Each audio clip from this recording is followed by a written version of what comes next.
you're doing well, and welcome to another episode of the All Words Are Free podcast. So before we kind of get started, do a little catch-up session. There is a noise in the background, unfortunately. That is my heater because it's so cold. I'm actually wearing 2 jumpers right now, which is quite, it's really, really cold. It's about like 0 degrees right now. Going out to work this morning and it was -1. No, thank you. It's so cold. It's funny, so I'm quite a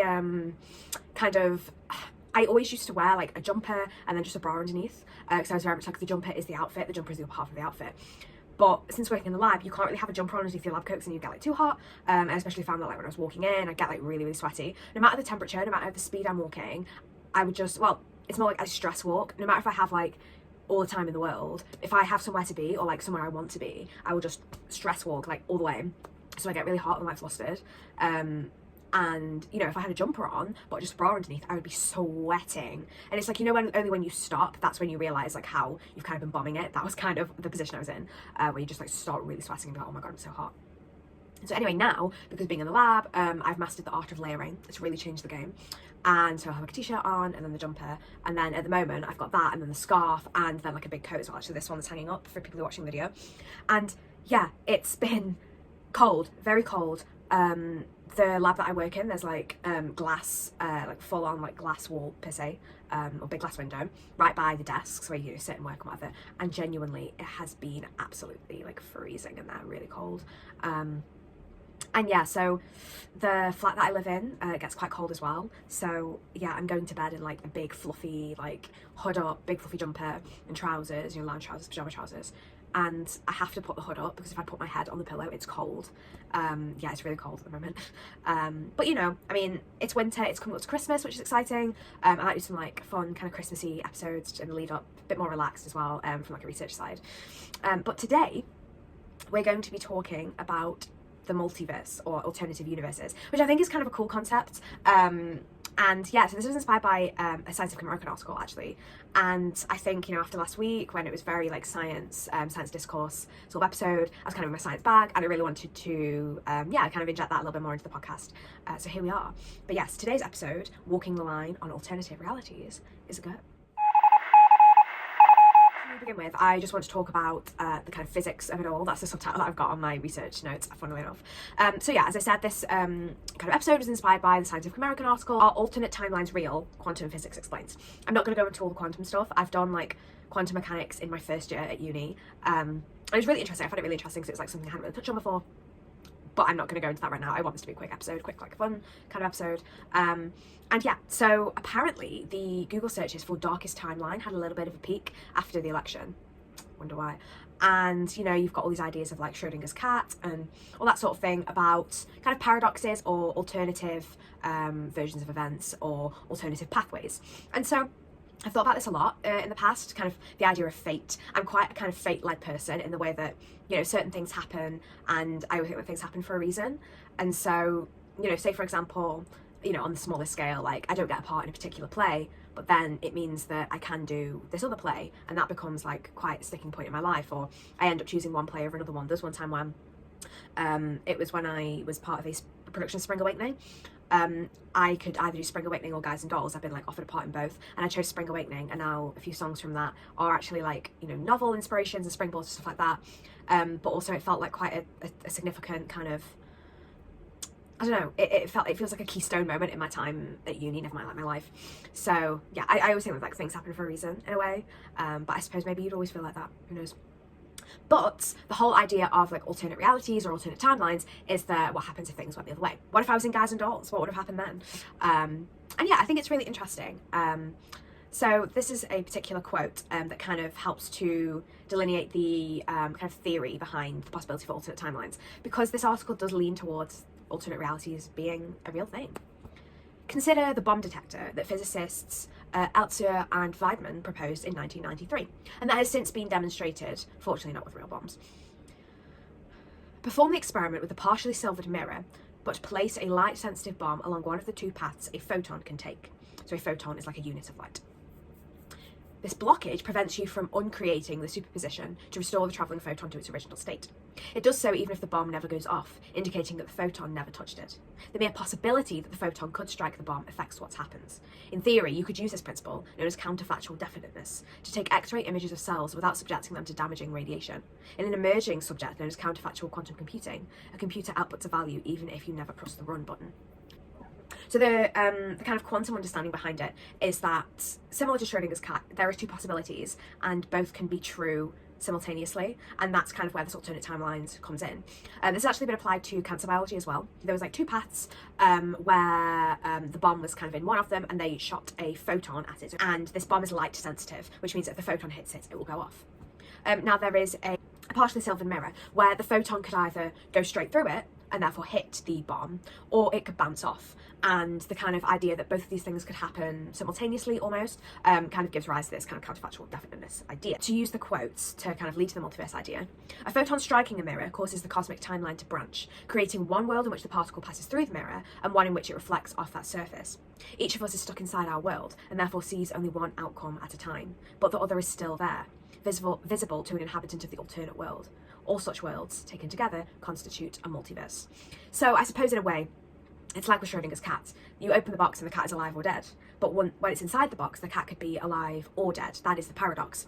But as soon as you visualise whatever particular reality you inhabit, then you are part of that reality. So if there are two realities where the cat is alive and the cat is dead, or the bomb goes off and the bomb doesn't go off, whatever you see, that is reality to you in your own perception.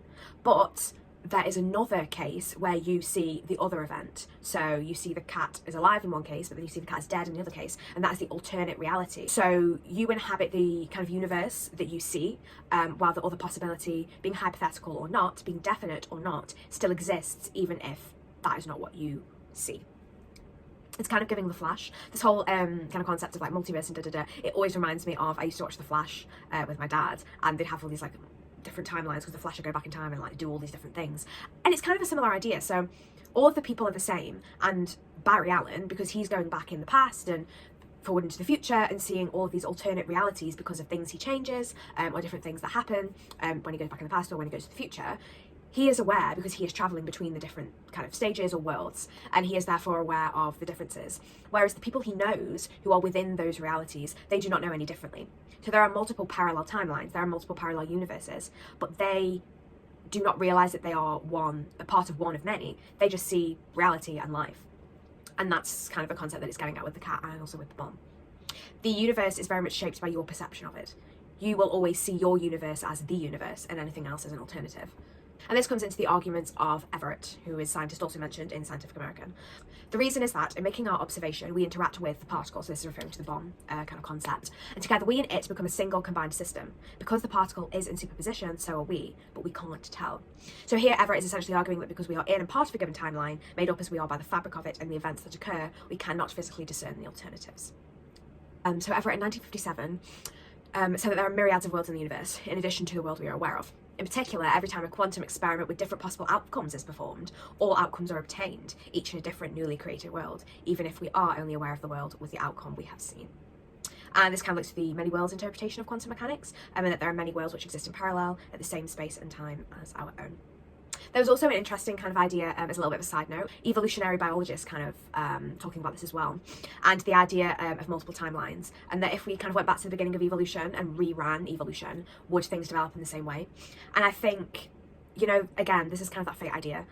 It's kind of serendipitous. I think that, you know, the development of intelligence in human beings, for example, or the development of life in itself at first, it's all a consequence of a lucky and rogue chain of events. You know, DNA, which is the cornerstone molecule of life, is it just a bit of a fluke? I mean, you know, but again, in the alternate reality where, say, DNA never existed, which is the more stable form of genetic information and therefore kind of allowed this high form of life to develop, if DNA had never been generated in this alternate timeline, the alternate timeline would not know any differently. So obviously there aren't any sentient beings in this alternate timeline, but the whole idea is that that world, we're seeing that world as an observer, that world will not know any differently. That world will not think, oh, what if DNA had been created? What if I was inhabited with life? Because that world is in its singular reality where there is no life on Earth.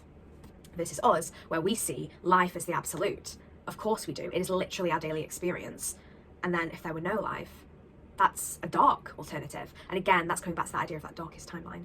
You know, alternate realities could be anything from a slight difference in a hair colour, or it could be a massive historical event. It could be, you know, that the dinosaurs never died out. It could be anything. And it's interesting to kind of think of this infinite number of potential alternate realities.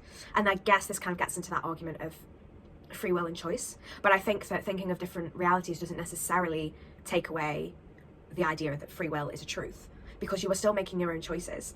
I think the idea of, you know, multiple universes, it's not predetermined. It's not, or at least how I understand it, it's not that all of these different timelines are predetermined, but rather that within each timeline, they are their own contained reality. It is in accessing that reality there's a different story. But now, let's talk literature and movies. We're going to talk kind of popular culture a little bit before then going into the philosophy of it all.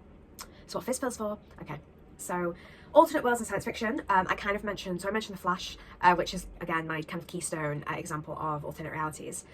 But the kind of idea of alternate world is ever present, I feel, in media, especially in films. So mindbenders like Inception, although that is on another level, to things like Marvel and Marvel alternate timelines.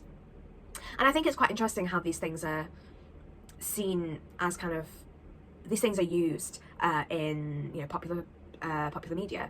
And I think that, you know, things like film, it comes quite apparent that these things are they're used to kind of add complexities, or they're used as a kind of gimmick almost. And I think, you know, that there is an inherent intrigue into, oh, what if things were different in this particular way? And I also think that it kind of links that human experience of regret, that, you know, if one wishes they'd done a certain thing, it kind of offers them maybe that chance of escape and maybe that possibility of, oh, well, this happened for me somewhere, or allows them to explore, if this had happened, then this is what would be happening, and this is that alternate reality.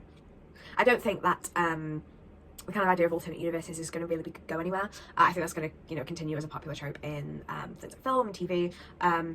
I find it quite interesting. You know, it's kind of like a fun layer to things, but because it's very like sci-fi superhero vibes.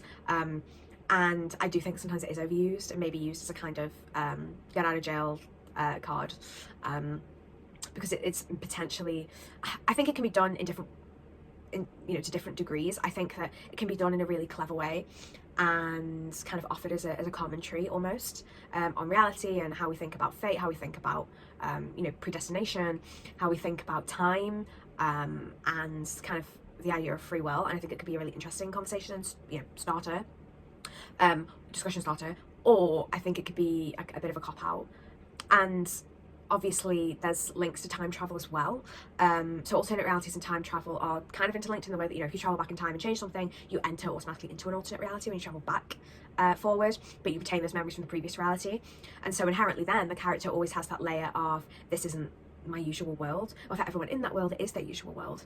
And I think it's interesting, you know, when someone goes back in time and something happens and then they go back forward and everything's changed, and there's that drive to get back to their world, and, you know, they tell people even in that world, they're like, this isn't real, this isn't us. I mean, honestly, how would that feel for the people who live there? Because that is their world, that is the truth, because that's all they've ever experienced. I think it's interesting, you know, just because it's an alternate reality doesn't necessarily mean that it's any less real, and just because one person has memories of the other reality, it doesn't mean that theirs is the absolute, like, original and even best one, I guess, to put it in that kind of way. Yeah, I mean, I'm not a big sci-fi reader, so I can't really speak for any written kind of alternate universe stuff. I guess fan fiction in a way is kind of alternate universe, but obviously that's a more kind of on the nose level. And I guess also reading itself and, you know, movies and TV is an alternate reality in a way, because you see actors as the characters. You know, if you do fan fiction, if you know, save pictures of particular characters and you know, think about those people as characters, and you're like, oh, I love this character for this, and the interactions between these people, and so you attach somebody's face, a real person's face, to say it that way, a celebrity's face, to a character. And in a way, that is almost alternate reality when they're acting. I think that's quite interesting. And, you know, like things like personas, you know, people put on public personas, and that's another interesting layer to the kind of conversation, and perhaps more of a sociological discussion. So looking more closely at the philosophy side, I think it's really interesting. So physics and philosophy is a course at Oxford, and I think you can kind of see how they do link when you start really thinking about it in this way. You know, things like quantum mechanics on the quantum level, it's obviously it's not easily discernible by eye, and so it's very kind of, you know, it's all very conceptual. And even, you know, some of the stuff that I do, of course, it's like, you know, you can purify protein, or you can kind of see these things in a particular way, whether that be like on a gel or via technology. It's still not visible by eye, and so there is that extra element of like it being slightly detached from reality, which I spoke about last week with Ayaka, and we were sort of saying how, you know, things like literature, they're more tangible than potentially all this like molecular detail in science and biology. And when we're talking about alternate realities and a multiverse, there's real intertwining ideas between physics and philosophy, and I really like how, you know, the humanities and the sciences can kind of intertwine in this abstract space. So from one of my sources, from philosophynow.org, talks about the anthropic principle. So this suggests that the existence of a multitude of universes, each with its own distinct physical laws, could explain the asserted appearance of fine-tuning of our own universe for conscious life. Because essentially what this is saying is that the kind of tried and tested techniques in other universes all kind of come together in our universe to generate life. But this of course does define our world as the kind of core, or like world A, which again is that kind of biased idea of your own world being kind of world number one. So in his 1895 essay, Is Life Worth Living?, the American philosopher William James wrote, "Truly all we know of good and duty proceeds from nature, which is all plasticity and indifference, a moral multiverse, as one might call it." And in that way, he penned the word multiverse. And this is an interesting idea. So it's not kind of seeing the multiverse in a physical, kind of scientific, factual way, but rather is viewing the multiverse as a concept of ideas, and a concept of fate, and a concept of choices. The idea of what could have happened if we had made a different choice, if we had said a different thing or chosen a different thing for dinner. And I think that's a very interesting layer and an interesting way to think about it. And I also, you know, I think it's nice to kind of discuss and think about these different layers to it. You know, if you're thinking about, say, a difference in morality, in, you know, whether you were kind to that person on the bus or not, or whether you reacted to something in a certain way, everything that you do and every choice you make changes your reality in some way. And if that's not the definition of free will, what is it? Yes, I'm a believer in fate, but I think I'm a believer in fate in the way of I make my own choices, and there is something in that maybe deep down I knew what was best after all. But I also acknowledge the fact that, you know, I'm not going to know the result of the choices I make until later on, and perhaps I'm just optimistic in the way that whenever it does happen, I accept it as the result of what I did, rather than being predestined by making a certain choice. So this is kind of where the religious aspect comes in. So philosopher theologians, including Al-Ghazali in the East and John Duns Scotus in the West, were already questioning whether God had created the best of all possible worlds, and thus acknowledging that he could have created others. Because if God is all-powerful, surely there is the capacity to create more than one world. However, I suppose what they're saying is that God has the foresight to create the best world, or the world that perhaps has the most advantage, or maybe the most lessons for man. You know, if we are to talk about Christianity and Christian teaching, you know, you suffer or you sin is ever present because it allows one to learn and grow. Perhaps it also allows one to worship, really, because if humans were perfect, then they would have no need to worship God, because they would not need to pray for forgiveness, perhaps. But of course there is the layer of you know, having something to believe in, and that hope there as well, especially when things go badly. It's the whole idea of the story of Job, and that kind of suffering allows one to appreciate what they have. It's wonderful that people kind of, you know, have this liberty to be able to believe in things. I think that's special, and it's part of the human condition. And then the article goes on to again kind of discuss this idea of we see our universe as the main one, but they use the concept of flipping a coin. So if you're flipping a coin and you're constantly getting heads, as the example goes, you would suspect that potentially the coin was biased towards heads, and that was your sort of reality, and because you thought that, maybe that was your core idea, and therefore you deem that to be the truth. However, if you then look to see that both sides were heads, the alternative is that the coin was always going to give heads, not because it's biased in a weighted way, and the coin was weighted towards heads, but rather that the coin was only ever going to show heads because it had heads on both sides, and that is an alternate version of that given idea. And that kind of links into the philosophical view of the worth of perception, the idea that it's the way in which one perceives something that determines the truth. You know, if you visualize something, you automatically see that as fact, and the human brain seeks certainty, and therefore you're always going to see things in a particular way and potentially as certain. You see certain things as the truth, you see choices, you see you know, things on the news, you see them as the truth, as actual factual happenings, and especially in the way they're presented to you in the news and the media as well. You know, the way in which you first see something, that is going to instill into your mind, and further arguments can come into that, but the original is always going to be there. And I think this feeds into the ideas of the multiverse or alternate realities, in the way that if something was fed to you in a different way first time, or if, you know, you even, you know, in the way of like you stepped out your door a second later and saw something slightly different, that shapes your reality. You know, if I step outside my front door and see nobody, or if I step outside my front door and somebody else steps out of their house at the same time and we see each other over the road, that shapes our day automatically, just because that automatically gives an alternative, because it's something slightly different. And so yes, essentially, and so the worth of perception is extremely high in this way, and that's kind of a coin argument. We instinctively opt that our universe is the right one, if not the best one. Ultimately, however, we cannot rightly declare this when we have no concept of the alternative versions of our world. We see our universe as the default, but others in other universes will see theirs just as the same. It is a paradoxical conundrum, meaning that while multiple universes may exist, there is no way to actually observe them and recognise them as entities of their own as we see the world we live in. So, can we ever get proof for alternative realities? It's a difficult one. But is there any evidence we could find to disprove the existence of a multiverse? Because this is kind of how science works, you know? You could prove something, but you could also disprove something, and maybe you could even do a bit of both. So direct evidence for the multiverse is effectively out of the question due to the previous reasons, because anything we can actually measure or observe is necessarily part of our universe and not the other one. For example, the photons, the radiation and cancer therapies, the coin, everything is by default part of our own universe, and therefore shaped by our own universe and our own reality, and therefore cannot be used to prove an alternative. But can we disprove? I'm not sure we can. Have a think about that one. But it's all a very philosophical and thoughtful question. You know, quantum mechanics is coming on, but who knows? Who knows where we'll be? Conceptually, alternative realities are a funky kind of idea. But would we want to know, or would we want to inhabit them? I think as a thought, as kind of a thought experiment, so I sat back on my chair. As a thought experiment, I think it's really, really interesting. And you know, like I've said, it's kind of fun to think where you would be if certain things had been different. I wouldn't change anything, but I feel like maybe in some way you have to accept where you are or where you've been, because it has shaped you as you are. You know, like things that have happened in your life, no matter how big or small, have shaped who you are. So your opinions are automatically shaped by those events too.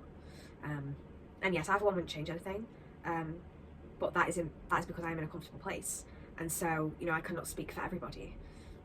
There's also the morality layer of, you know, if there was an alternative timeline, would we want to go there? Would we want to know what life would be like if the littlest to the largest things were different? Would we want to spend a week or a day or a month or a year in that alternate reality? I think it would be interesting. However, again, we are ultimately subjective in the timeline we enter into, because we see it as an alternative and not the actual state of being. Therefore, we could never experience the alternate reality as we experience our own, as the default. So, as a little, I guess, kind of a nostalgia trip, but also a fun little idea. What would I be doing in an alternate reality? Who knows? There are likely many alternatives with similar and wildly variable versions of what my life is now.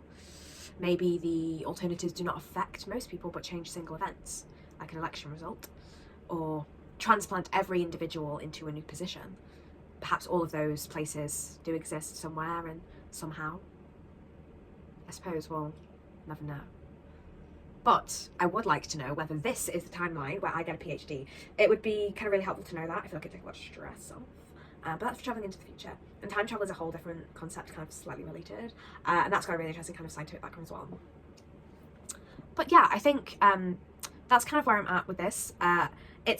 This wasn't a very, like, I feel like I would have liked to plan this a little bit more. I've kind of freeballed it on my notes without kind of refining them. And yeah, I'm very tired. So I feel like this was kind of a little bit all over the place, but hopefully during the edit it comes together. Yeah, this is a quicker one, definitely. But yeah, I hope it at least was kind of a little bit interesting and made a bit of sense. I don't know whether it made any sense to me. But yeah, I think it's just beautiful to see the intersections between science and philosophy, and science and the humanities. The humanities and the nuts and bolts that allow us to enjoy them. Through both thought and experimentation, we may yet achieve a clearer picture of the multiverse. Thank you so much for listening. I hope you join me next time. Take care, and let's keep talking.